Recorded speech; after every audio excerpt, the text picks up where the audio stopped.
मध्य प्रदेश शिक्षक भर्ती वर्ग 1, 2, 3 संबंधित बहुत बड़ी अपडेट यहाँ पे निकल के आ रही है दोस्तों। चलिए डिस्कस करते हैं। आप स्क्रीन पे जैसा कि देख पा रहे होंगे कई सारे मुद्दों पर हम डिस्कस करने वाले हैं। उन मुद्दों में से ये है कि एमपीडेट वर्ग 2 में आरक्षण लागू होगा क्या, अति शिक्षक को 50% आरक्षण दिया जाएगा क्या, ये कब तक में उनको मिलेगा। इसके अलावा मध्य प्रदेश में जो शिक्षक भर्ती है उसमें आरक्षण किस प्रकार से दिया जाएगा। डीएलएड संघर्ष समिति के बारे में यहाँ पे हम डिस्कस करने वाले हैं। वर्ग 3 के पदों के साथ जो वृद्धि होने वाली है, यानी कि जो तृतीय काउंसलिंग की बात करी जा रही है उसके बारे में डिस्कस करेंगे। चुनाव से पहले 12,000 पदों के बारे में जो नोटिफिकेशन जारी होने के लिए शिक्षा मंत्री ने कहा था उसके बारे में डिस्कस करेंगे। और बड़ी अपडेट यहाँ पे ये भी है कि जो सुप्रीम कोर्ट में डीएलएड और बीएलएड का मुद्दा चल रहा था उसमें से बीएड वालों ने अपनी याचिका पुनः लगा दी है। तो इन तमाम प्रकार के बारे में डिस्कस करेंगे। तो चलिए वीडियो में आगे बढ़ें। अगर आप चैनल पे नए हैं तो चैनल को सब्सक्राइब कर लें, साथ ही साथ बेल आइकन प्रेस को भी ऑन कर लें ताकि हर नोटिफिकेशन आप लोगों तक पहुंचे सबसे पहले। देखिए दोस्तों, आप लोगों को सब्सक्राइब करने के लिए इसीलिए कहा जाता है ताकि आप चीज़ों को सब्सक्राइब करें और उससे हमें मोटिवेशन मिलता है कि चीज़ों को कंटिन्यू किया जाए, आप लोग उसको पसंद कर रहे हैं। तो प्लीज़ प्लीज़ आप सभी लोग सब्सक्राइब करें और लाइक जरूर करते रहें, अपने दोस्तों के साथ इसको शेयर जरूर करिए। तो चलिए बात करते हैं। सबसे पहले डिस्कस करेंगे कि एमपीटेट वर्ग 2 में जो आरक्षण है किस प्रकार से लागू होगा।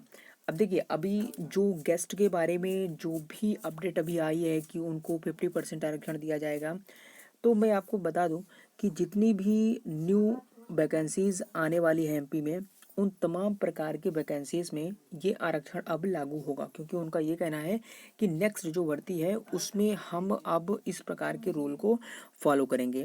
तो इसलिए अब आप लोग बिल्कुल निश्चिंत रहें। जिसका भी एक्सपीरियंस 4 से 5 साल का हो चुका है तो उनको पूरी तरीके से आरक्षण और जो बोनस अंक है वो पर्याप्त रूप से उनको मिलने वाले हैं। तो इस बात से आप लोग को श्योर रहें कि आपको आरक्षण नई भर्ती में दिया जाने वाला है। हाँ, 50% आरक्षण की बात करी गई है तो आप लोगों को मैं बता दूं कि अब इनको महिला कैटेगरी के रूप में समझा जाने लगा, क्योंकि उनको भी 50% रिजर्व कर दी जाती थी सीटें।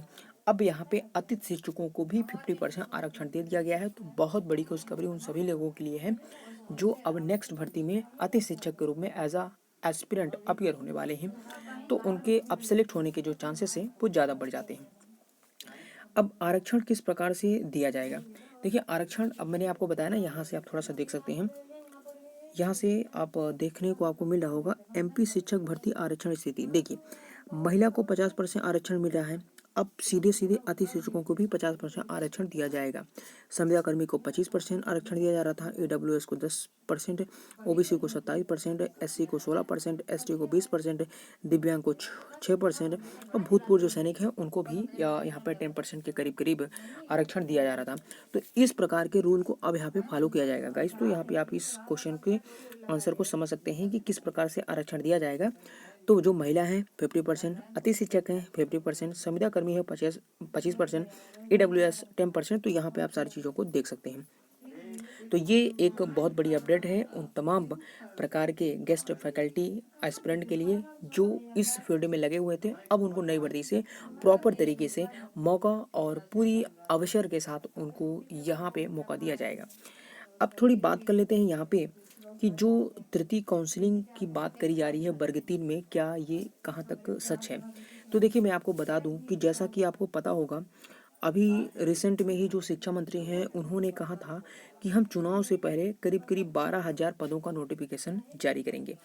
तो अब ये नोटिफिकेशन कब तक में आएगा, अभी कुछ ऑफिशियल नहीं आया है, तो उसके बारे में अभी मैं आपको कुछ बता नहीं सकता। लेकिन हाँ, चुनावी साल चल रहा गाइस, तो आप बिल्कुल निश्चिंत रहें। पद जो हैं वो आ सकते हैं, ज़्यादा भी आ सकते हैं, क्योंकि यहाँ पे जो सरकार है किसी भी प्रकार का रिस्क नहीं लेना चाहती है और चुनाव के टाइम पे किसी भी युवा को वो ना ही नाराज़ करना चाहती है, ना ही उनके अगेंस्ट कोई भी चीज़ करना चाहती है। इसलिए नोटिफिकेशन तो आएगा ही आएगा। इसके अलावा कुछ अभ्यर्थी ये भी पूछ रहे थे कि क्या वर्ग 2 का जो नोटिफिकेशन है क्या वो आने वाला है। तो हो सकता है कि ये जो पद आने वाले हैं वो वर्ग 2 के लिए भी हो जाएं, वर्ग 3 के लिए भी हो जाएं। तो अब ये आने वाले समय में ही डिक्लेयर हो पाएगा कि क्या यहाँ पे चीज़ें मतलब उसके लिए हैं। तो अभी तो कुछ कह नहीं सकते, लेकिन हाँ, आप अपनी तैयारी करते रहें, नोटिफिकेशन जरूर आएगा और अपनी तैयारी को आप लोग बूस्ट करते हुए एग्ज़ाम में बैठें और अपना सिलेक्शन तय करें।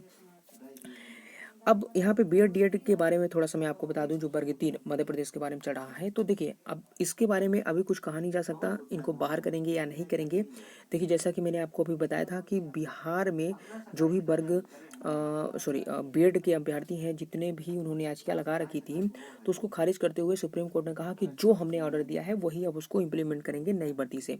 तो अब मध्य प्रदेश में विसंगति ये है कि क्या ये जो डिसीजन है नई भर्ती के लिए है या फिर जो भर्ती कर ली गई है उसको निरस्त करेंगे। तो अब इसके लिए मध्य प्रदेश जो हाई कोर्ट है वो अपनी सुनवाई 14 सितंबर को करने वाला है। तो वहीं पे हमें क्लियर हो जाएगा कि यहाँ पे वर्ग 2 में जो कि ये बताया गया था कि जो भर्ती है वो कोर्ट के अधीन है, तो अब जो वो भी डिसीजन जैसा भी लेंगे उसका इम्पैक्ट अब कंप्लीटली या डायरेक्ट आप कह सकते हैं भर्ती पर पड़ेगा।